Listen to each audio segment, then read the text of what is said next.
కొందరు ఎమ్మెల్యేలు నేతలు బాధ్యత లేకుండా వ్యవహరిస్తున్నారని, వారు చేసేటువంటి తప్పుల వల్ల పార్టీ నష్టపోవాల్సి వస్తుంది అంటూ కొంతమంది ఎమ్మెల్యేల మీద, నేతల మీద చంద్రబాబు గారు అసంతృప్తిగా ఉన్నారనేటువంటి వార్తలు వస్తూ ఉన్నాయి.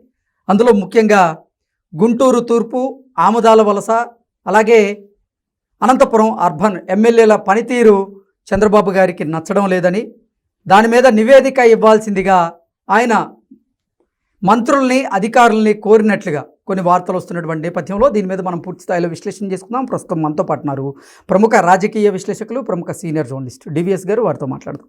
సార్ నమస్తే. సార్ నమస్తే. కొంతమంది ఎమ్మెల్యేలు, నేతలు బాధ్యత లేకుండా వ్యవహరిస్తున్నారని, వారు చేసేటువంటి తప్పులు, ఆ తప్పుల వల్ల పార్టీ నష్టపోవాల్సి వస్తుందంటూ చంద్రబాబు గారు కొంతమంది ఎమ్మెల్యేల పనితీరు, నేతల పనితీరు పట్ల అసంతృప్తి వ్యక్తం చేసినట్లుగా, ముగ్గురు ఎమ్మెల్యేలకు సంబంధించినటువంటి పనితీరు మీద నివేదిక ఇవ్వాల్సిందిగా అధికారులను ఆదేశించినట్లుగా తెలుస్తోంది. ఆ ముగ్గురు ఎమ్మెల్యేలు ఎవరంటే గుంటూరు ఈస్ట్, ఆముదాల వలస ఎమ్మెల్యే, అలాగే అనంతపురం అర్బన్ ఎమ్మెల్యే పనితీరు చంద్రబాబు గారిని మరింత అసంతృప్తికి లోన్ చేస్తుందన్నట్లుగా కొన్ని వార్తలు వస్తూ ఉన్నాయి. ఏంటి సార్ దీని మీద మీ విశ్లేషణ? లేని తలనొప్పులు క్రియేట్ చేయటం, ఒక రకంగా డిస్టర్బ్ చేయటం. ఇప్పుడు ముఖ్యమంత్రి చంద్రబాబు, మరి ఆయన తెలుగుదేశం పార్టీ అధినేత, అటు ప్రభుత్వ పనులు, కేంద్రం నుంచి నిధులు రాబట్టడం, ఇక్కడ సంక్షేమ పథకాలు అమలు చేయడం, ఇచ్చిన హామీలు నెరవేర్చడం, అటు రోడ్లు లేకపోతే పేదల ఇళ్ళు, ఈ ప్రాజెక్టులు, పోర్టులు, విమానాశ్రయాలు, ఇంత గొప్పగా ఆయన అభివృద్ధి సమీక్షలు, అధికార యంత్రాంగాన్ని పరుగులు తీస్తుంటే వీళ్ళు ఆయన కాళ్ళ కింద కట్టెలు పెట్టడమా?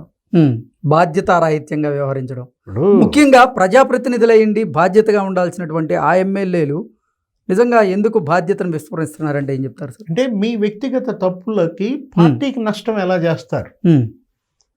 ఇప్పుడు మీ మీద అంత విశ్వాసం, అంత నమ్మకంతో మిమ్మల్ని అక్కడ గెలిపించారు, మీకు టికెట్ ఇచ్చారు, నిన్న ఆ ప్రాంతాన్ని ఇవాళ ప్రతినిధిగా నిలబెడితే నువ్వు పార్టీకి ఏం చేయాలి, నాయకుడికి ఎంత అండగా ఉండాలి, నీ నియోజకవర్గంలో ప్రభుత్వ పథకాల అమలు, ఆ పనితీరు, వీటన్నిటినీ వదిలేసి ఇప్పుడు నేలకు పోయేదాన్ని నెత్తిని రాసుకుంటే అసలు ఒకటి జరిగిన వెంటనే ఖండించాలి కదా. వార్త వచ్చింది, వార్త వచ్చిన వెంటనే అందులో నువ్వేంటి ఇది తప్పు, ఇది నాది కాదు, దీనికి నాకు సంబంధం లేదు, ఇట్లాంటివి కనుక రాస్తే, ఇట్లాంటివి కనుక చేస్తే మరి కఠినంగా వ్యవహరిస్తాం, పరువు నష్టం వేస్తామని మాట్లాడాలి కదా.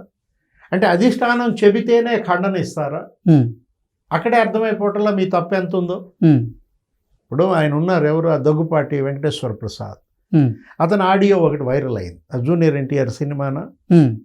ఇప్పుడు ఏంటి అసలు ఆ ఒక ఇష్యూ సినిమా పబ్లిసిటీకి వాడుకుంటున్నారా? పెరిగినాయా కలెక్షన్స్? ఏం లేదు. అంటే ఏంటి ఇప్పుడు ఆ ఫ్యాన్స్ అందరినీ రెచ్చగొట్టుకుని, లేకపోతే వాళ్ళంతా ఇప్పుడు ధర్నాలు, ఫ్లెక్సీలు చించేయడం, దీనివల్ల పార్టీకి లాభం ఏంటి, అతనికి లాభం ఏంటి? అసలు ఆ సినిమా నీకు సంబంధం లేని అంశం. ఏదో సినిమాలు వస్తుంటే వాళ్ళు ఆడించుకుంటుంటారు, నీకేంటి సంబంధం?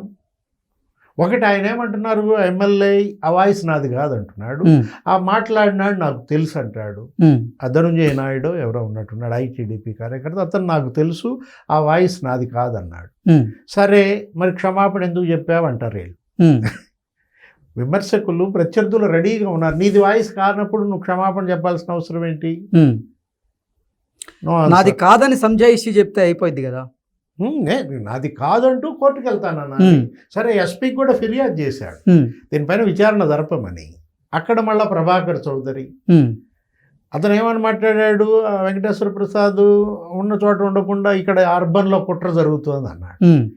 అంటే అంతర్గత విభేదాలు. ఇప్పుడు ఈరోజు ముఖ్యమంత్రి చంద్రబాబు ఇచ్చినటువంటి వార్నింగ్లో కూడా మీ అంతర్గత విభేదాల వల్ల పార్టీకి నష్టం చేస్తే ఉపేక్షించే ప్రసక్తే లేదు.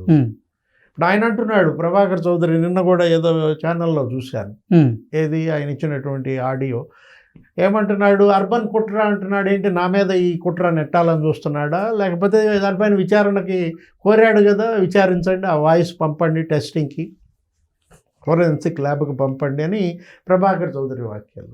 అసలు అవసరమా? ఇప్పుడు అక్కడ ప్రశాంతంగా జరిగిపోతున్నటువంటి ప్రభుత్వ పథకాల అమలు, హామీలు, లేకపోతే అక్కడ ఉన్నటువంటి అభివృద్ధి పనులు, వీటిని వదిలేసి వాళ్ళ మధ్య ఉన్న గ్యాప్ ఈ విధంగా బద్దలైతే ఎవరికి లాభం? ప్రత్యర్థికి లాభం. ఆంధ్రప్రదేశ్లో కూటమి ప్రభుత్వం కొలువు తీరిన తర్వాత కూటమి ఇచ్చినటువంటి హామీలన్నింటినీ కూడా ఒకదాని తర్వాత ఒకటి నెరవేరుస్తూ వస్తూ ఉన్నాయి.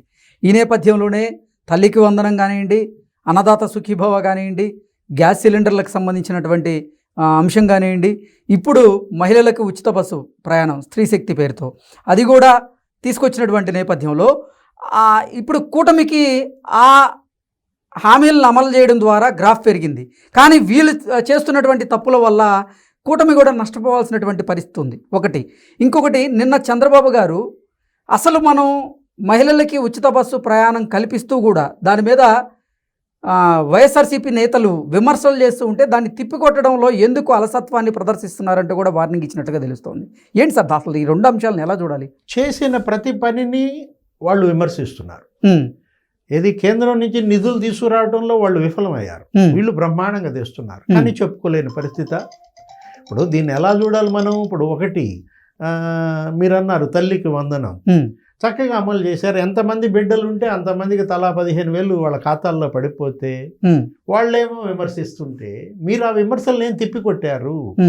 అన్నదాత సుఖీభవ అయినా ఇప్పుడు లేటెస్ట్గా ఈ ఉచిత బస్సు ప్రయాణం అసలు గందరగోళం చేస్తున్నారు. అక్కడ వాళ్ళే మహిళలను కొంతమందిని వైసీపీ వాళ్ళని బస్సుల్లోకి ఎక్కించి కండక్టర్లతో వాగ్వాదం సృష్టించినట్టుగా చిత్రించి వీడియోల్లో వైరల్ చేస్తున్నారు. వాటిని తిప్పికొట్టాలి కదా. నువ్వు చేయలేకపోయావు, మేము చేశాం, నువ్వు పెట్టలేకపోయావు, మేము పెట్టాము అనేది విమర్శించి విమర్శలను తిప్పికొట్టకుండా వాళ్ళ డిస్టర్బెన్స్ ఏది వైసీపీ అడుగడుగునా డిస్టర్బ్ చేస్తారు. మీరు మళ్ళీ డిస్టర్బెన్స్ క్రియేట్ చేస్తున్నారా? ఏది దాన్ని అడ్డుకోకుండా వీళ్ళల్లో వీళ్ళే గొడవలు పడితే ఇప్పుడు మరి ఆముదాల వలస కూన రవికుమార్ అదేదో కేజీబీ బాలికా విద్యా మందిర్ ప్రిన్సిపాల్ ఎవరో సౌమ్య, ఇప్పుడు దానికి ఆయన స్పందించడం ఖండన ఆలస్యం కావటం. ఆయన సీనియర్ మోస్ట్ ఎమ్మెల్యే, ఆయన ఇంతకుముందే చీఫ్ విప్గా పనిచేశాడు కూన రవికుమార్. అలాంటిది అమదాల వలసలో ఆయన ఎప్పుడు అమెరికాలో ఉన్నట్టున్నాడు. కానీ ఎప్పుడైతే ఇక్కడ ఈ వార్తలు వచ్చాయో, ఆమె ప్రెస్ మీట్ పెట్టిందో, ఆమె కన్నీళ్లు పెట్టుకుంటుందో వెంటనే ఖండించాలి, అసలు ఏం జరిగిందో చెప్పాల్సింది. ఆమె అక్కడ బిల్లులు వాడుకుంది, దొంగ బిల్లులు పెట్టింది అని ఇప్పుడు ఇవాళ ఆయన ఇచ్చారు అమెరికా నుంచి స్టేట్మెంట్. కానీ జరగాల్సిన ఆలస్యం జరిగిపోతే ఏమవుతుంది? జనంలోకి ఆ తప్పుడు ప్రచారమే నిజమని నమ్మే ప్రమాదం ఉంది. నసీర్ అహ్మద్ గుంటూరు, ఆయన ఏదో వీడియో వైరల్ అయింది, ఏదో రైల్లో పోతున్నటువంటి ఒక మహిళ పట్ల ఆయన చేసిన వీడియో. ఇలాంటి అన్నిటినీ సకాలంలో ఖండించడం కాదు, వాస్తవాలు ప్రజలకు వెల్లడిస్తే ఎవరైతే బురద జల్లారో ఆ బురద ఆళ్ళ మీద పడుతుంది.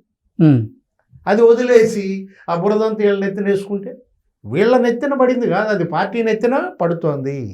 అది వాళ్ళ ముఖ్యమంత్రి చంద్రబాబు సీరియస్ వార్నింగ్ ఇచ్చి ఈ 3 ఎమ్మెల్యేల ఈ ఇన్సిడెంట్స్ పైన నివేదిక అడిగాడు. ఏది రాష్ట్ర నాయకత్వం వెంటనే వీటిపైన విచారించి నాకు సమగ్ర నివేదిక పంపమని. గతంలో అనేక సందర్భాల్లో వార్నింగ్, ప్రతి ఒక్కళ్ళ పనితీరు పైన మొన్న సీల్డ్ కవర్ నివేదికలు ఇచ్చారు. ఎవరెవరు ఎలా పనిచేస్తున్నారు ఏంటి, సంవత్సర కాలంలో ఆ ఎమ్మెల్యే పనితీరు ఎలా ఉంది. జనసేన బీజేపీ వాళ్ళను కూడా ఒకసారి పనితీరును సమీక్షించమన్నారు ముఖ్యమంత్రి. గతంలో మనం చూసాం ఏంటి, ఆ విస్తృత సమావేశంలో వార్నింగ్లు ఇచ్చారు. మొన్న మహానాడులో కూడా వార్నింగ్లు ఇచ్చారు కదా. ప్రతి ఎమ్మెల్యే ప్రతి నాయకుడు పార్టీని క్యారీ చేయాలి, క్యాడర్ని క్యారీ చేయాలి. ఇవాళ క్యాడర్ని వదిలేసి నువ్వు ముందుకెళ్ళినా వాళ్ళ మరి అనేక ఇబ్బందులు వస్తున్న నేపథ్యంలో స్పష్టంగా ఆ నియోజకవర్గానికి నువ్వే పెద్ద దిక్కు, పార్టీకి పెద్ద దిక్కుగా ఉండాల్సినటువంటి ఎమ్మెల్యే ఈ విధమైన చిల్లర పనులు, చిల్లర ఆరోపణలు, విమర్శలను ఎదుర్కొంటే ఎవరికి నష్టం? పార్టీకి. మీకు వ్యక్తిగత నష్టం కాదు, ఇవాళ పార్టీకి నష్టం, ప్రజలకు నష్టం. ఈ పార్టీని ఎత్తిన పెట్టుకున్నారు. గతంలో ఎన్నడూ రానంత థంపింగ్ మెజార్టీలతో మిమ్మల్ని గెలిపించారు. 54% సీట్లు, ఏది 94% సీట్లు ఈ కూటమి ప్రభుత్వానికి ఇచ్చింది ఎందుకు? 54% ఓట్ బ్యాంక్ ఇచ్చింది ఎందుకు? ఎంతో విశ్వాసంతో ప్రజలు అపార నమ్మకంతో మిమ్మల్ని గెలిపించి వాళ్ళ నెత్తిన పెట్టుకుంటే ఈ పనుల వల్ల నేలకేసి కొడతారు. ఓకే, మనం చూసాం. మీ కళ్ళ ముందే వాళ్ళని నేలకేసి కొట్టారు. ఉమ్. ప్రజలు పొరపాటును కూడా క్షమించరు. నెత్తిన పెట్టుకునేది వాళ్ళే, నేలకేసి కొట్టేది కూడా వాళ్ళే, తేడా వస్తే. Okay, right. Thank you sir.